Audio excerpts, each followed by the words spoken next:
So I'm I'm a neurologist at King's College Hospital and a researcher at King's College London, and I work on motor neuron disease. And I'm going to give you just a very personal experience of how openness has helped me in my research. I tend to be very open in what I'm doing because I found that it's my personality, and I like talking about my research, and I want to get the opinions of other people because I want to make sure that what I'm doing is right. I think you do need to be courageous to be open because, I learned very early on in my research career that people can be very secretive about their data. That wasn't what I envisaged research to be when I started my PhD. I came in very naive. But it is very useful if you're open about what you are doing. In seminars, you can have some very fruitful discussions. You can have very honest opinions about your work. And this is what I regard as being a kind of early peer review process. If you keep all your data to yourself, if you keep your ideas to yourself and your results and everything, it can be difficult to know whether you're going in the right direction. And when you do eventually go through a peer review process for publication, you can get hit pretty hard. So an early discussion is really important. Openness with potential collaborators is really important as well. I mean, if you're talking about science or talking about what you're doing, there could be somebody in the audience who's interested in what you're doing, who is on the same kind of path, or is happy to criticize you and try and help guide you to go on the right path. You can help each other. And when people see that you're open, those that are in the audience who kind of have the same kind of philosophy can help to work with you.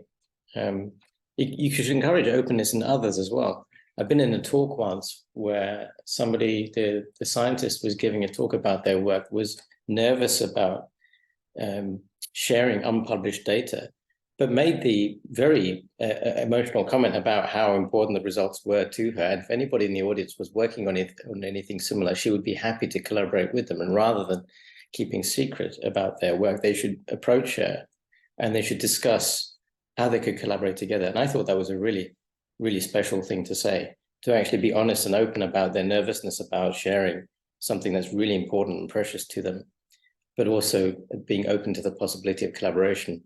And I think that honesty is really important and it's very powerful. And it means that you can trust that scientist, I think. And it's that trust, as James was saying, that's really empowering. You do need to know who you can trust. And I think you can trust more people than you might imagine. In my PhD, which I'll come on to briefly, it was in a field of research in genetics where things could turn very quickly. If you told somebody something about what you were doing, you could quite easily be scooped. Research these days, I think in many of the projects that we're doing are so complicated that it's very difficult to be scooped. People are focused so much on the research. There are so many different things that are going on. It's very difficult to kind of be scooped in some areas at least. And I think that's what obviously people fear about being open about their research, about being scooped, and I understand that. I think you do need to be cognizant of the ultimate goal of your research and who you're accountable to. We're accountable, in my field at least, to patients and to the public. So I feel that anything that accelerates progress towards treatments for neurodegenerative diseases, which is what I work on, is a good thing. But there is obviously a conflict between that and also your personal drive to have your own success. And in science, where you have no job security until much later on in life, it's very difficult to kind of reconcile this sometimes. The altruism of the research goal together with your own personal ambitions for kind of survival in a very competitive field. But it does yield rewards. So I'm going to give you just 3 examples of papers that have been important in my life. This is my PhD paper, and this was the foundation of my research. And I think everything that I learned from this has helped to build the rest of my research career. So this is published in 2008, and it was a genetics paper where we found mutations in patients with motor neuron disease. And it was a collaboration between Chris Shaw's group and also an Australian group led by Garth Nicholson. And there were a number of other scientists on that, including my second supervisor, Amal Chalabi, an Italian group. And the DNA samples that were used in this study came from Australia and also from the UK. And early on, there were conflicts as to who should take priority in this manuscript. But without any real discussions, it was apparent that I should be first author. I didn't push for this at all, but the other joint first authors were happy for me to be joint first author on this. And you can see there are two joint last authors as well. I'm sure many of you have been through this experience of trying to deal with authorship. And there was a period of secrecy in this. There was a time, this was at a time where TDP43 was a very hot topic. It was very simple and straightforward to sequence genes. So anybody who had DNA samples from patients in the laboratory could do that experiment. So we were in a bit of a race here. And this was a period where there was not a great deal of openness, but there was a great deal of collaboration within our group. This was completely different. This is 10 years later, and this is my first paper as a last author. And I learned a lot about how to deal with issues about authorship and about seniority on a project. And I only ever had 2 papers as a first author. And then my third paper was as a last author. There was a huge leap. And I think this is because I led the project, I led the collaborations, and I led the ideas that pushed the project through. So this, for me, was really pivotal. And throughout this entire project, I was incredibly open, to the point where I was telling people years before the paper came out about some of the data that we had. And this is basically me just realizing that I needed help. If I wanted to be senior author on a big paper, I needed guidance. I needed to have faith in my own data. I needed to know that I was going in the right direction. And that's partly why I spoke to so many people. But it was still a very hot topic. And there have been many other similar knock-in mouse models that have been published in and around that time, but ours was the first. And I think that's because we worked very hard, and because I was a sole last author on this, I was able to drive the project myself. But it did teach me how important it is to be open, because on this paper were people from America, people from Scotland, people from Europe, and several different people in our department at King's and in Cambridge and at Babraham. And it was a phenomenal experience. And I think this is where I really kind of shifted to becoming a group leader. And this is the last paper I'm just going to talk about. This just came out during the lockdown period. And this is another important paper for me, much lower impact. But what's important is how open I was in introducing our data to so many different people at King's. There were people on this paper who added small elements of research, but no one really took ownership of it. What was great about this was that nobody was fighting for first authorship of this, because there were so many people who had contributed to it in a really open way and in a generous way, including Mohi here, as you can see, that I was able to kind of put together this manuscript very, very quickly. It was a pleasure to work with the people on this project. And I think it's led to an AI UK grant application, and it's also led to my current Wellcome Senior Fellowship. So I have a lot to say about openness there. So I'm just going to end there, having given you a little intro to my personal history. And James, I'm happy to take any questions and discuss with you. Brilliant, Jemeen. Thank you so much. So well, please do start popping your questions into the Q&A box, and we'll start dealing with those. I think you summed up your personal experiences very well. I think it's a very powerful message, because I think often discussions about open research can be about the good of research, which is really important, but people can naturally worry about whether they'll sort of lose out, fears of getting scooped and such like.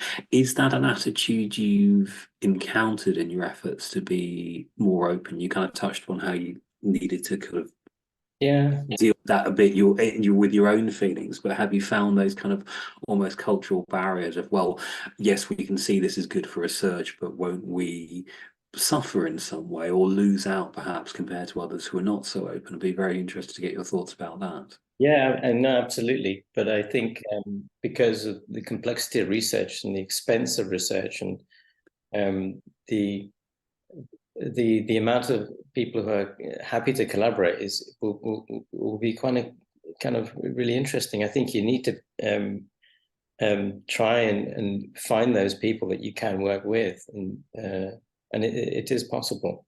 Um, but like I said, I found that it's important to have that scientific foundation. It's important to have the confidence in your work and the appreciation that you have more than one idea, you have more than one project on the go, and that if you do find yourself suffering at the hands of somebody else's um, um, um, underhandedness, that's not going to be the end of your scientific career. Mhm. That's really helpful, thank you. And that also ties into a question from Tish from the University of Birmingham, who thanks you for sharing your personal experiences and asks, for your views on how we ensure that researchers being safe in being open with each other about their research at all stages and avoid potential negative aspects, and how do we hold people to account if they fail to exhibit appropriate behaviours with other researchers, particularly when junior researchers are being open? Be great to get your thoughts on that. I think you need to have you need to having someone vetted by somebody you trust is a good way of forming that network. If it's like with any kind of friendships, any kind of relationships, if somebody comes with a good track record, if somebody's been recommended to you, then I think that helps to know that you can trust them. Yeah, I mean, I know of people who are not trustworthy. I know of collaborators of mine who are very nervous about sharing their data. So those collaborators of mine, I will not share their data, for example. Being, knowing that you can be trusted by lots of people is a good sign. I think that you have a good judgment about who can be trusted. It takes time, it takes experience, and I think it depends on the labs that you've been in. So I've been in 5 different labs in my career. I did short postdoc in America, short postdoc in Cambridge. I had had time here in the UK, the King's on 2 occasions, and traveling around and making sure you've got your eyes and ears open and your heart open as well gives you a good idea of what is good practice and what is bad practice. Having that experience, that broad spectrum of experience is important. Starting from a very open position is really important. Having your heart open and understanding why you're doing the research, the bigger picture is really important. If you start off from a closed position and you get burnt, then it's very difficult, I think, to come back from that. Thank you. And that actually moves nicely to a question from Laura, who thanks for your examples and said, have you ever regretted sharing and being open? And is there a particular type of information you would not be open about or partly hold back? Yeah, that's a good point. I mean, there are things that I don't say. There have been occasions where I've been in a meeting and my postdocs are there and they're talking excitedly about their work, and I've kind of nudged them, say, no, don't tell them that. That's not. In the end, it wasn't a big deal that this piece of information had been divulged because, like I said, people are so focused on their own work, they can't just suddenly turn this huge tanker around and focus on your interesting tidbit of research. Obviously, there are some things where like I said, that's not always the case, but I think increasingly with the complexity of research, you can see with the authorships on my papers, the author list gets bigger and bigger and bigger, and people contribute small elements to these projects, which become so complicated. It's not easy to replicate that in a rush. Yeah, I think telling people, like I said, with the genetic mutations that we found in my first paper, that was something that was very easy for anybody to replicate. So we're very secretive about that. At the point that we had the paper submitted and under review, we were able to talk more about it. My PI did anyway. But with the whole bioarchive thing, I think it's even easier to be open. For me, it's important to tell people about this important result because it can accelerate developing treatments for people. I can't do everything. We can't individually do everything. We have to tell the world so that we can get quicker to that treatment. And I know that because people have kept quiet, people are not getting treatments they should have got 5-10 years ago. And that's sad, really sad. Yeah, so there's clear societal benefit for this, which is the purpose of research. And I noticed you also touched upon how things like bioarchive are helpful. So the fact that the infrastructure available for your discipline, whether in your institution or outside, is really important. Marion asks if she could ask about the administrative load of working and indeed shepherding so many collaborators versus the kind of the pure research load. What do you feel the balance tends to work out as? That's a really good point. It's something I really enjoy, actually. The conversation for me is most of my job now. I haven't done a Western blot in years, but I was so at the bench for such a long period of time, intensely, and now it's the complete opposite. I've handed everything over, and I've enjoyed that transition because I've appreciated that my role is different, that I need to change, and I've enjoyed going from student to doctor to student to scientist to doctor again, and then gradually to scientist, and now into kind of a PI mode. My job is to kind of protect my lab, my people, to kind of shepherd them through their careers, to get the best out of them, and then to form these collaborations so we can do some really good science. That's really helpful, thank you. Gideon asks, as PhD students, we often present our projects in seminars and meetings, and we don't have control over who is attending and therefore on what might be done with what you present. Any advice on how to balance the openness of research in those sorts of circumstances? Yeah, I think that's a really good point as well. I had an issue where there was a seminar series that was opened out to people online, and I wasn't sure who some of these people were who were attending. They were, you can't tell from the names at the top, who sometimes it's not very clear. And I pointed that out to the people who are organizing the online part of the seminar series, because I was nervous. I told them I'm nervous. I'm not happy with this. You have to be honest about that. I think in an audience, it's easier to kind of pick out who people are. I would like to think, right? That usually internally in the internal seminars, it's easier to know. I think you should speak to your group leader to make sure that they're happy. I think I'm surprised at how often group leaders don't turn up for their own juniors' presentations, or how often those presentations haven't been vetted, because some of the presentations can be quite poor. And I think that they need guidance in advance of that, not just for the quality of the presentations and the nature of the presentations, but also for the actual data that's in there, to make sure that it's appropriate for the audience.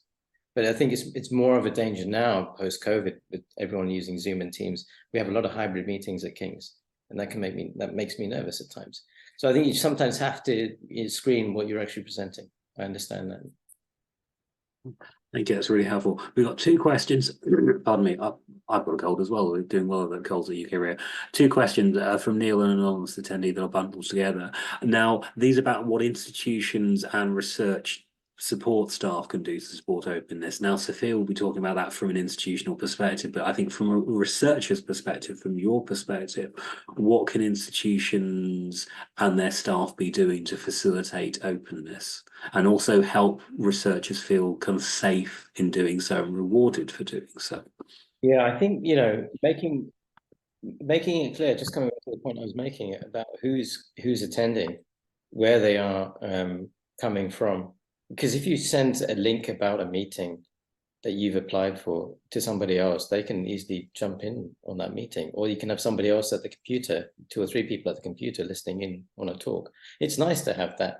It's nice to have as many people attending as possible. But I think organizers should perhaps make it clear up front, like you have up front with this seminar, some ground rules about the meeting. That's as much as I can think that they can do, really. That's really helpful, thank you. The final question I think we'll have time for today from Jemeen is to do with open research, but also I think broader the early career researcher experience. But you've mentioned that academia is extremely competitive, says Jasmine. And so what advice would you give to early career researchers who might feel pressured to engage in unethical or clandestine practices to advance their career? What kind of practices? I mean, Think what anything that isn't good practice, I guess. You know, the pressures on early career researchers to cut corners, and these can sometimes be external pressures, or sometimes indeed our own internal yeah, pressures. Be very good to get your take on that as someone who's, you know, been in that position. yeah. I'll give you an example. So I had a situation where someone more senior than me had generated data that I didn't trust. I basically spoke to somebody else in another department about that. I was a student at the time, and I basically spoke to somebody else who's working in the same field as this other individual, because it wasn't my field, to get their take on the data. That's what I did. I got advice, and I spoke to my PhD supervisor as well. Now, if your PhD supervisor isn't the person that you feel comfortable talking to, then I do think you need to find somebody else. It's really important to open up about that kind of issue. You can't hold that in, because it will eat you up. It can Absolutely. You know, thank you. I think that's a really important, powerful message. It's one of the reasons UK was founded, to give a safe space to people who have those kind of problems and concerns. And just to add to your answer, whatever problem you as a researcher and speak to those now encounter, there'll be other people in your institution who've been in the same boat and will sympathise. And you can't find your supervisor or someone in your department or school or faculty to talk to, there are central support teams on research integrity and elsewhere that you can go to informally. So, as Jemeen says, don't keep this stuff in, because it's really bad for your well-being. And you know, you shouldn't, especially early in your career, don't expect yourself to be able to solve all problems on your own. Talk to people about this stuff.